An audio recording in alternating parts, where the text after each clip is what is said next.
আমরা মানুষরা প্রকৃতির ওপর এতই অত্যাচার শুরু করেছি যে প্রকৃতি নিজের ভারসাম্য হারিয়ে ফেলছে। যখন গরম পড়ছে তখন এতই গরম পড়ছে যে ছাদ বাগানের গাছপালা পুড়ে যাচ্ছে। আবার যখন বৃষ্টি হচ্ছে তখন এত বৃষ্টি যে গাছই পচে যাচ্ছে। শীতের ফুল গাছগুলো বসিয়ে দিয়েছি, কিন্তু এবার মনে হচ্ছে গাছগুলো আর হবে না। একটানা 5 দিন ধরে বৃষ্টি হয়েই যাচ্ছে। আশার আলো এটাই যে আজ একটু রোদ উঠেছে, তবে আকাশ আবার কালো হয়ে আসছে। এদিকে আবার অনেকগুলো চন্দ্রমল্লিকার চারা তৈরি করে ফেলেছি। জানো, এই ডালগুলো পাড়া থেকে এনেছি।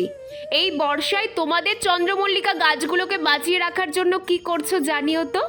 মন একটু খারাপ হলেও ছাদ বাগানের এই ছোট্ট হলুদ গোলাপটাকে দেখে মন ভালো হয়ে গেল। গাছটা প্রায় মরেই যাচ্ছিল, তাকে নতুন করে রিপোর্টিং করার পর আজ ফুল এসেছে।